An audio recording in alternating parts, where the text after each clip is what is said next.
নমস্কার বন্ধুরা, কেমন আছেন? প্রবাসিনী বাঙালির চ্যানেলে নতুন একটা ব্লগে সকলকে স্বাগতম।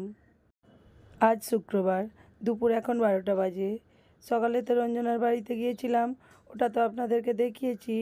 রঞ্জনার বাড়ি থেকে ডাইরেক্ট আমি ছেলেদেরকে টিউশন থেকে নিয়ে এলাম। ওদেরকে টিউশন থেকে নিয়ে এসে প্রথমে আমি টিফিনটা বানিয়ে ফেললাম। তারপর ছেলেদেরকে আমি খাইয়ে দিলাম। দেওয়ার পর ওরা স্নান টান সেরে রেডি হয়ে গেছে। এখন আমি ওদেরকে স্কুলে ছাড়তে যাব বলে রেডি হয়ে গেছি। আমাদের বাড়ি থেকে তো স্কুল যেতে 12 থেকে 14 মিনিট টাইম লাগে। আজ তো এখানে প্রচণ্ড রোদ্দুর বেরিয়েছে, তাই ছেলেদেরকে টুপি পরিয়ে নিয়েছি। বাইরেটাতে তো মনেই হচ্ছে না শীতকাল বলে, যেন মনে হচ্ছে গরম পড়ে গেছে। আমি তো যেই রাস্তা দিয়ে ছেলেদেরকে টিউশন ছেড়েছিলাম, ওই রাস্তা দিয়েই যাচ্ছি ছেলেদেরকে স্কুলে ছাড়ার জন্য। ছেলেদেরকে তো স্কুলে ছেড়ে দিয়েছি। ছেড়ে দিয়ে আমি আর মনিকা দুজনে অর্পিতার সঙ্গে অর্পিতাদের বাড়ি যাচ্ছি। ও তো রবিবার আমাদের বাড়ি গিয়েছিল, আর ও বলে এসেছিল, আমি তো তোর বাড়ি প্রায়ই আসি, তুই আমার বাড়ি যাস না। এই সপ্তাহে যদি না আমাদের বাড়ি যাস, আমি কিন্তু আর তোদের বাড়ি আসবো না। আমি আর মনিকা তো আসছি, আর করবীর তো এখানেই পাশেই বাড়ি, ও আসবে। আর বনশ্রীও আসার কথা ছিল, ওর মেজমার একটু শরীরটা খারাপ, তাই ও বললো আর ভালো লাগছে না, যাব না। আমরা তো অর্পিতাদের বাড়িতে পৌঁছে গেছি। চলুন, অর্পিতার বাড়ির আগে না প্রথমে আমি আপনাদেরকে অর্পিতার মিঠু টিটুর সঙ্গে পরিচয় করে দিই। অংশুর বার্থডেতেও তো পৌলমীরা দুটো পাখি দিয়েছে, ওদের নাম রেখেছে মিঠু আর টিটু। আমাদের পাখিগুলোর তো নাম আমি রেখেছি মিঠাই আর টিটাই। অর্পিতা বলছে এদের নাম কি রাখবো বল না। তো তখন আমি বলেছিলাম, মিঠাই আর টিটাইয়ের ছোট করে ডাকলে মিঠু আর টিটু হয়ে যায়, তো তুই মিঠু আর টিটু রাখতে পারিস। সেরকম হিসাবে এদের নামকরণ করা হয় মিঠু আর টিটু। অর্পিতাতে এসে ড্রেসটা চেঞ্জ করে নিয়েছে। আমি তো আমার ছেলেদেরকে 12টা 15-র দিক করে ছাড়লাম, আর অর্পিতা আর মনিকা ওদের ছেলেদের 1:45-র দিক করে ছাড়লো। ছেলে বান্ধবীদের সঙ্গে গল্প করে ওদের বাড়ি আস্তে আস্তে আমাদের 1:45 বেজে গেল। আমরা তো নিচে থেকেই করবীকে ফোন করে দিয়েছিলাম যে আমরা পৌঁছে গেছি। করবী আর ওর মেয়ে সুইটি ওরাও এসে পৌঁছে গেছে।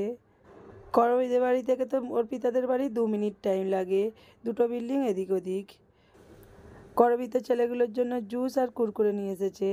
আর আমরাও তো রোদ দেখে এলাম, বললাম গরম হচ্ছে, আইসক্রিম কিনে নিই।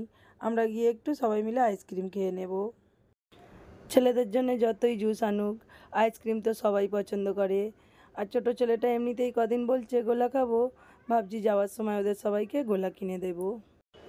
আমার আবার বড় ছেলেটা না আইসক্রিমও খেতে চায় না, গোলাও খেতে চায় না। একদিকে ভালো, আমি আবার ওকে মাঝে মাঝে বলি তুই তো বিরল প্রাণী, বলে মাম্মা করলা ভেজে দাও না, অনেক দিন করলা খাইনি। এরকম বাচ্চা শুনেছেন যে করলা ভাজা সামনে থেকে বলে খাবো? আইসক্রিমটা তো আমাদের খাওয়া হয়ে গেছে, আর অনেকটা লেটও হয়ে গেছে। অর্পিতা বললো চ খাবারটা রেডি করে নিই। অর্পিতা তো আজ অনেক কিছু রান্না করেছে, ভাত, ডাল, বেগুন ভাজা, পেঁয়াজকালি ভাজা, ফুলকপির মিক্স সবজি, 2 রকম মাছের ঝাল, ইলিশ মাছ দিয়ে সর্ষে বাটা দিয়ে ঝাল, আর কাতলা মাছের ঝাল, আর আমের চাটনি।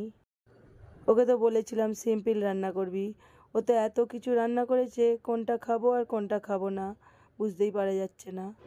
আমরা তো সবাই গল্প করে খেতে খেতে প্রায় 3টে বাজছে। সুইটির আবার 4টের সময় ক্লাসেস আছে। খাওয়া দাওয়ার পর তো করবী কিছুক্ষণ বসে সুইটিকে ছাড়তে যাবে, বলল দিদি আমি আর আসবো না, বাড়ি চলে যাব, কারণ দীপু একটু তাড়াতাড়ি চলে আসবে। করবীরা তো 4:45-র দিক করে চলে গেল। আমরা তো 3জনে একটু শুয়েছিলাম। আবার 4:45-র দিক করে অর্পিতা একটা বড় তরমুজ নিয়ে বসেছে, বলছে এত বড় তরমুজ কে খাবে, কাটি তোরা একটু করে খেয়ে যা। আমরাও তো লেটে খেয়েছি, আমাদের তো সবারই পেট ভর্তি, আমরাও তো ফলগুলো খেলাম না। ও আবার আমাদের ব্যাগে তরমুজটা কেটে দিয়ে দিয়েছে। এখন তো 6টা বাজে। আমরা তো অর্পিতাদের বাড়ি থেকে 5:40 করে বেরিয়ে পড়েছিলাম। আমরা আমার ছেলেদের স্কুলের সামনে পৌঁছে গেছি। ওই যে দেখা যাচ্ছে বড় বিল্ডিংটা, ওটা হলো আমার ছেলেদের স্কুল। ছেলেদের স্কুলের সামনেটায় না প্রচণ্ড ভিড় হয়। ছুটির সময় তো প্রচণ্ড ট্রাফিক পড়ে, 2 টাইমই, ছাড়ার টাইমেও আর নেওয়ার টাইমেও। এখানে পাশাপাশি না 4খানা স্কুল আছে, আবার আমাদের স্কুলের অপোজিটেই না আরও একটা স্কুল আছে। রাস্তাটা তো সরু, তাই ট্রাফিক পড়ে যায়। আমরা তো স্কুলের ভিতর পৌঁছে গেছি। ইভিনিং ব্যাচে তো ফার্স্ট থেকে ফিফথ পর্যন্ত বাচ্চা, তাই আমার ছেলেরা তো ফিফথে পড়ে, ওদের শেষে ছাড়বে। ওরা তো হাই স্কুলে পড়ে, এখন তো প্রাইমারির বাচ্চাদের ছাড়ছে। ওদের ছাড়তে ছাড়তে তো 6টা 10 হয়ে যাবে। ছেলেদেরকে নিতে নিতে তো 6টা 15 হয়ে যায়, আর বাড়ি যেতে যেতে 6:30টার ওপর হয়ে যায়। চলুন, আজকের ব্লগটা আমি এখানেই শেষ করছি। আবার দেখা হবে নতুন একটা ব্লগে। সকলে ভালো থাকবেন, সুস্থ থাকবেন, সাবধানে থাকবেন। আর আজকের ব্লগটা যদি ভালো লাগে, লাইক কমেন্ট করে দেবেন।